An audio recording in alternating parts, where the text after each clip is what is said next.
And welcome back, everybody, to another episode of MLB DFS Quick Hits, your Thursday, June 17th edition. Hope everybody had a good Wednesday as the Giants and the Astros and the Braves and the Red Sox and all these great offenses did. Jacob deGrom's shoulder, not so much, but still put up almost 23 DK points in 3 innings of work, striking out 8. We have Wheeler doing his thing. Ober, if you used him, not too shabby for that price tag.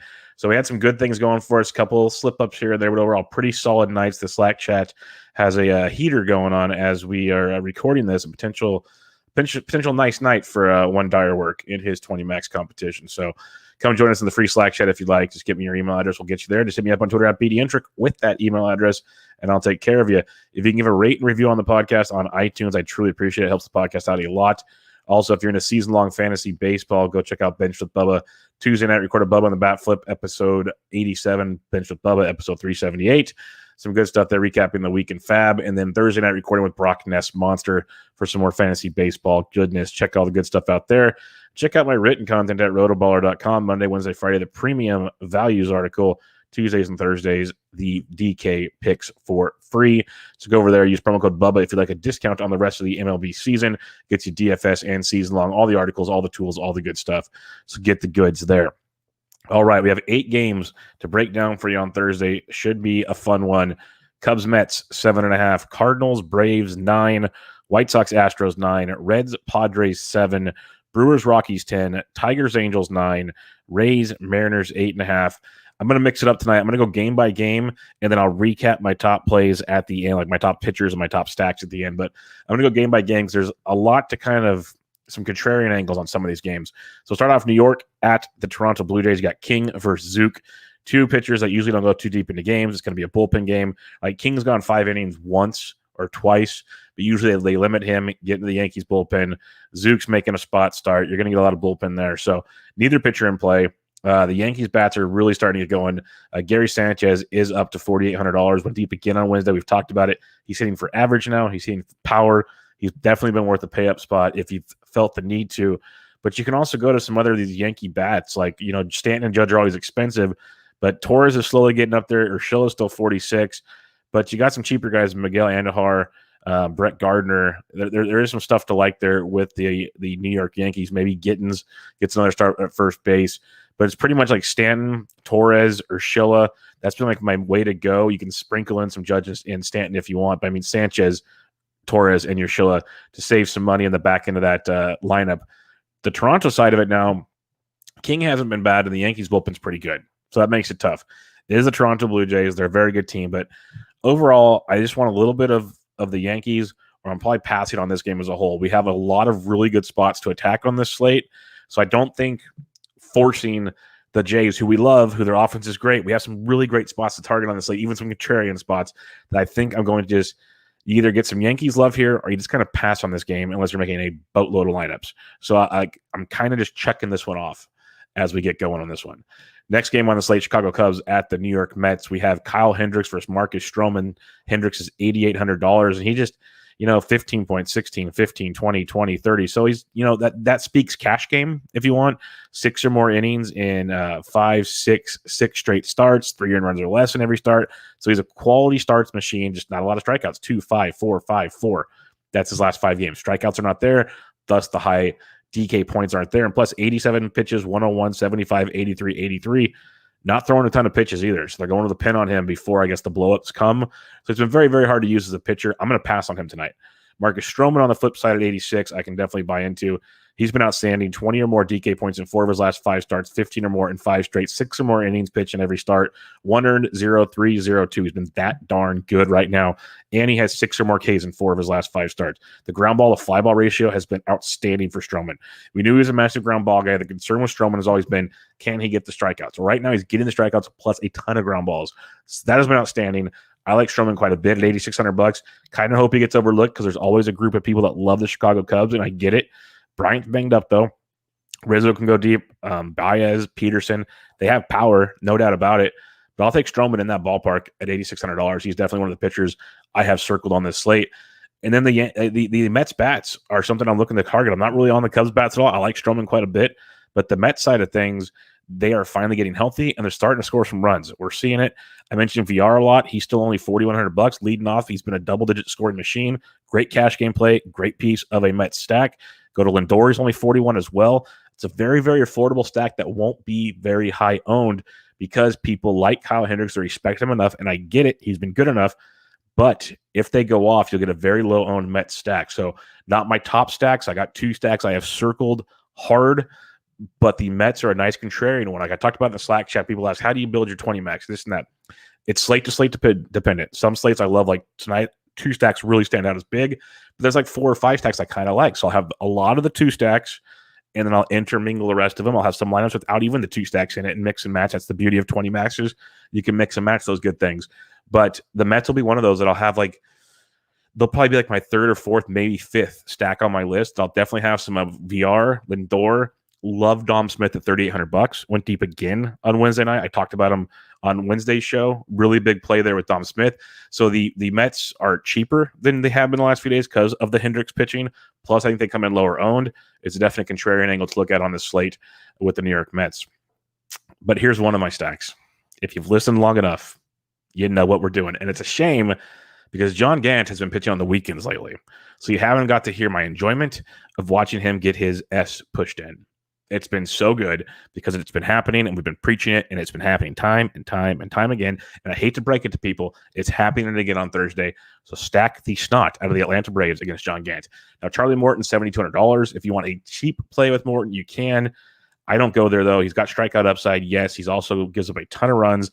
And if he's not getting the strikeouts, it's going to be ugly. Like last start, he didn't have it. And he doesn't go, he's gone 5 innings or less than 3 straight starts.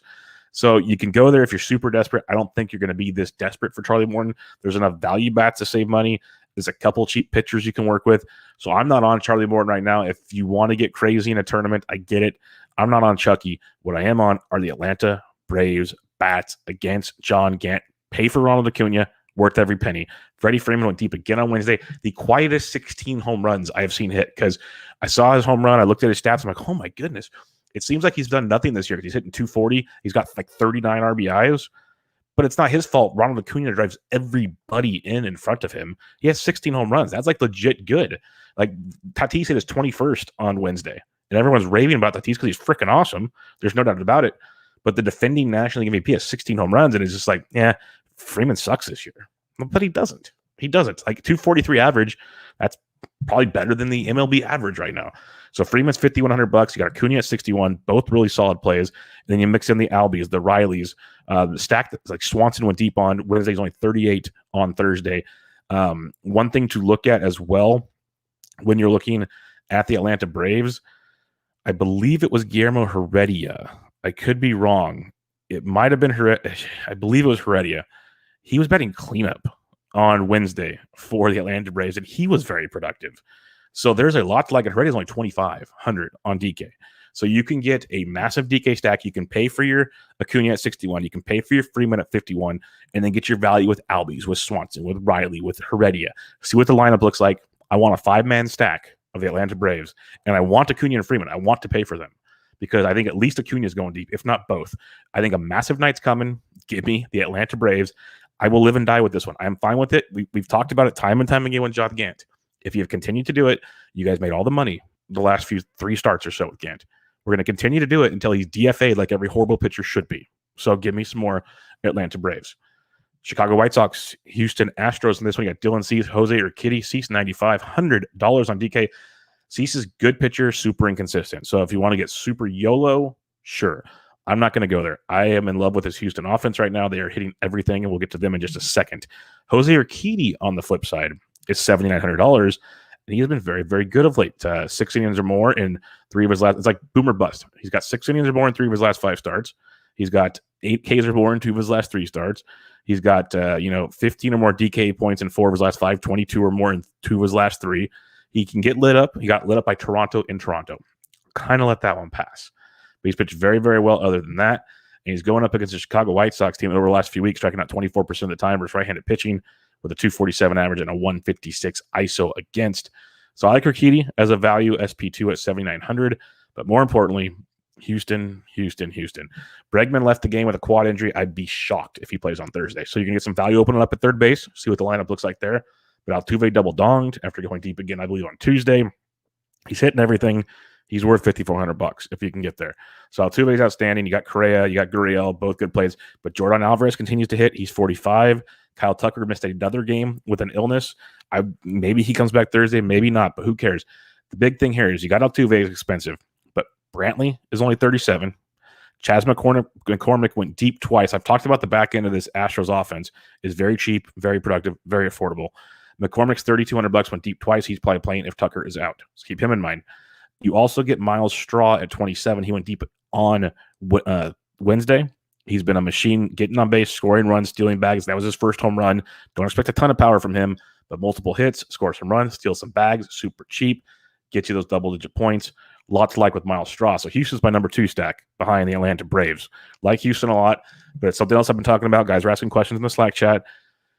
When you're looking to maybe, like, if there's a team you really, really like, you really, really think they're going to destroy some guys. Like with the Braves, I want Acuna and Freeman. You don't always have to have the big guys. Like I talk about the Yankees. Give me Sanchez, Torres, and Urshela if you think they're going to go off. I mentioned it with the Astros. Give me Straw. Give me Brantley. If you want to mix in one of the big dogs, but that's the beauty of Straw and Brantley. Straw's at the back end. You can wrap it around with Altuve, save some money, get best of both worlds. So it's a way to line up construct without just going straight to like, hey, I want 1 through 4, or I want 2 through 6, or something like that. It differentiates you enough to be different and still get a big piece of what you're thinking is going to be a very, very powerful offense. And that's what you want to do. Colorado, Milwaukee versus Colorado, Coors Field special. This one's intriguing because we got the Brewers, whose offense has been dreadful. We got Colorado, who's woke up on Wednesday versus Blake Snell, but let's be fair, it's Blake Snell. Overall, they've been dreadful too. You got Coors Field. You got Woodruff at 10-2, Marquez at 55. I have no problem using either pitcher. Woodruff is elite. Strikeouts are through the roof. It's expensive for a Colorado Coors Field game, so I get it if you want to fade. At the same time, that means he's going to come in very low owned. So I like Woodruff in a tournament, not in cash, but Woodruff at 10-2 in a tournament, like quite a bit. I have no problem using Marquez either. We've rocked with Marquez quite a bit this year in Coors because he's so darn cheap. Last Coors start against Oakland, 24.5. Against Texas, 25.4. Against Arizona, 31.6. Cincinnati, 18.9. Got lit up by the Giants. Philadelphia, 20. So one start. The Giants lit them up. Other than that, 18 or more points in every Coors Field start this year at 55 hundo. The Brewers will strike out a good amount over the last 3 weeks. The Milwaukee Brewers are striking out 25% of the time versus right-handed pitching with a 222 average, 170 ISO, and 98 WRC plus. So if you want to use Marquez at $5,500 as an SP2, sign me up on that one. Woodruff is a very good tournament play as well. It's Colorado. If you want to go to the bats, you could look at they're both cheap actually for Coors Field. Like Yellick's expensive at 57, but you got Narvaez only 43, Vogelbach's 42, Adames is 42. You can get some cheap pieces of the Brewers if you want. Like even Urias is really, really cheap. So there's pieces there. Jackie Bradley Jr.'s like low 3s. Lots to like there. If you want to go Coors, you can as well. I get it. You got the Hampsons, the McMahon, and McMahon's 49 and Story's 52. So they've earned their price tag, but even Blackman's 46. If you want to go there, you can. I prefer the Milwaukee side against Marquez if you want to go there. But overall, I want both pitchers. I think I'm fading the bats. I'm fading the Coors Field bats. Let the chalk go there. Let the flop. If they go off, so be it. It's Coors frickin' Field. You're better off long-term in a tournament fading Coors Field and that high ownership and spreading out. The beauty of Coors Field is if people go there, it lowers the stacks of Houston and Atlanta for guys and girls that watch the show. So that's a beautiful thing. That's the kind of tournament appeal to that situation. All right, Cincinnati at the San Diego Padres, and the Giants just hit another home run, folks. It's absolutely glorious what's going on by the Bay. But Cincinnati at the San Diego Padres, you got Wade Miley versus Joe Musgrove. Musgrove's 89. Wade Miley's 8,000. This is a very, very intriguing game. Like you got a Reds team that really got shut down in Milwaukee after coming in red hot in Great American Small Park. And over the last 3 weeks, they're only striking out 19.3% of the time versus righties. You got a San Diego team who woke up over the last day and a half in Coors Field. Coming back home, you get that Coors hangover from time to time. And they're facing Wade Miley, who's actually been very, very good. And San Diego striking out 22.5% of the time versus lefties, hitting 175 with a .096 ISO and a 32 WRC plus over the last 3 weeks. I think Wade Miley's very live as an SP2 at $8,000. Like Musgrove, I'm probably going to pass. I'd rather have Marcus Strowman at 86. I'd rather go that route. But Wade Miley at 8,000 against San Diego, again, a tournament play, because most people see San Diego, they see a lefty. We want Tatis, we want Machado, we want Pham, we want all these guys. Sure, they're good. I get it. At the same time, you get Wade Miley, super low owned, who's been very, very effective of late. You got a Padres team that's been struggling. Miley's put up at least 17.6 DK points in 3 straight starts. He's got 5 or more innings, 2 earned runs or less, 6 Ks or more in 2 of 3. The ground ball to fly ball has been outstanding. That's what you want. Even against powerful teams, you keep the ball on the ground, good things will happen. So Wade Miley at 8,000, nice SP2 in this game. I'm most likely passing on the bats unless you want to get a little contrarian with Cincinnati with the Winkers, the Cassies, the Naquins, some of those guys versus Musgrove. You can. But mainly, I want Miley passing on that game. 2 more games to go on this 8-gamer for you here. You got the Detroit Tigers against the Los Angeles Angels of Anaheim. Shohei Ohtani's $8,100 versus Matt Manning at 47. Manning's making his debut. He had an ERA over 8 in AAA. Really good young prospect. Struggling tremendously. Don't see him going long in the game. Not paying for it. Shohei Ohtani, though, DK is drunk. FanDuel at least has Ohtani at $11,000. That's cool. They figured it out. But DK has $8,100. You play all the Shohei Ohtani. People are slowly getting hip to this because forever we had him super low owned, and he's even been below 5% still often, but occasionally we've seen him go up. Should be higher owned on Thursday night. We'll see. So Shohei at 81, going to play him everywhere. We're going to have so much Shohei Ohtani. Get 20 maxes. I'm going to try to have at least 10 to probably, I want to go 15, but that's probably crazy. I'll probably have like 10 to 12 Shohei lineups. Like I'm going to have a lot of Shohei Ohtani if all the builds come out properly. I think he's a great spot. You got a Detroit Tigers team you can pick on. They are better of late, but still striking out over 27% of the time versus right-handed pitching, 222 average against 94 WRC plus. You can definitely pick on them. So give me all the Shohei. I'm going to pass on the Detroit offense. If it comes in when we're talking in the Slack chat or something and it looks like Shohei is actually going to be chalky, well, then you can go with some Detroit Tigers if you want. That's fine. But for now, we want all the Shohei we can get. Side note, if Manning doesn't go deep, the Detroit bullpen is one of the single worst bullpens in baseball right now. So the Los Angeles Angels of Anaheim could be one of those kind of quieter, sneakier stacks. Like if you want one of those lower owned, kind of the way we talked about the New York Mets stacks, the Angels could be very similar to that. You got Jared Walsh up to 5K, but he still fits the mold. Love Justin Upton at 43, Max Stassi at 4K. Some of the usual suspects we've been using, but if you want to be a little different also, Iglesias is hitting well at 37. Fletcher doesn't do a whole lot, but you could play him if you need to wrap it around. He hits 9th, so you could wrap him around with the Walshes, the Uptons of the world. Fletcher's 34. See what else comes out in the lineup, because you got like Taylor Ward's below 3K. You got a ton of value in that Angels lineup. Maybe what's his name? He was super cheap, like 22 on Thursday. Where did he go? I'm totally blanking on his name right now. Kean Wong might make the lineup. I think he's really struggled since those early games where he played him, and we liked him a lot. But I'm having trouble finding my boy. But the main targets there for the Angels for now and Shohei Ohtani. That's what you want. Last game of the night, Tampa Bay Rays, Seattle Mariners. Rich Hill's 9,200, Justin Dunn 67.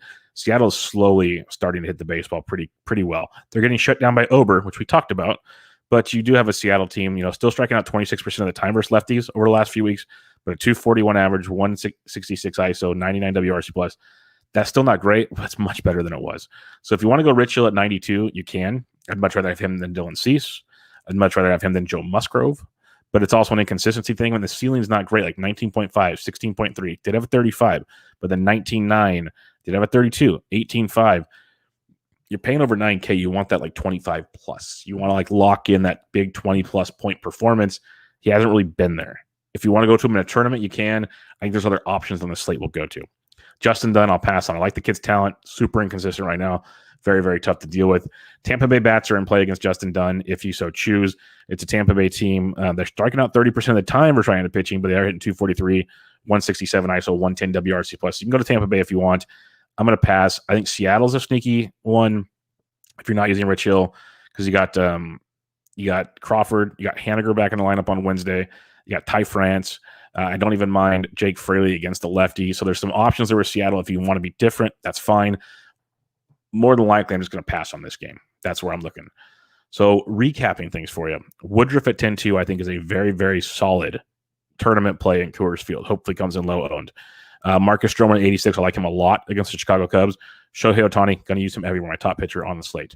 Wade Miley, awesome tournament play. So is Jose Urquidy at 8,079. So this is why you might not have to pay up, and then you can get more bats this way. You got Strowman, Ohtani, Miley, Urquidy, 79 to 8,600 bucks, all sitting right there. Beautiful thing. Don't really like any punts except Marquez at 55. You can totally use Marquez. So both Coors pitchers are in play. Ohtani's my top guy. Really like Strowman a lot. They got Miley and Urquidy in tournaments if you want to go there. If we're stacking it up, though, it's all about those Atlanta Braves. It's all about the Houston Astros. Braves, then Astros. That's where we're going on those two. And then you got the wonderful plays. The Mets can be sneaky for you. You can do Coors Field if you need to. I get it. But Mets are sneaky. Seattle's sneaky. And Angels are sneaky. So those are, like, if I had to rank my sneakies, it's Mets, Angels, Seattle. But then it's Atlanta, Houston, all the goodies there. But that'll do it, folks. 8-game Thursday slate. Hope you guys like the format. I kind of like going game by game when there's certain scenarios in play. But let's have some fun on Thursday. I have a big Friday slate coming your way. But hit me up on Twitter at BDentric with your questions. Join the free Fantasy DJ Slack chat. Just give me your email address. We'll take care of you on that one. Also, if you can get a rate and review on the podcast, MLB DFS Quick Hits on iTunes. It's the way that helps the podcast out. It's a free podcast. It helps. Just a little rate and review helps more people find the podcast. So it helped me out a lot. And then check out my written content at RotoBaller.com. Have the free DK picks for you on Thursday. But for now, MLB DFS Quick Hits, your Thursday, June 17th edition in the books. I'm out.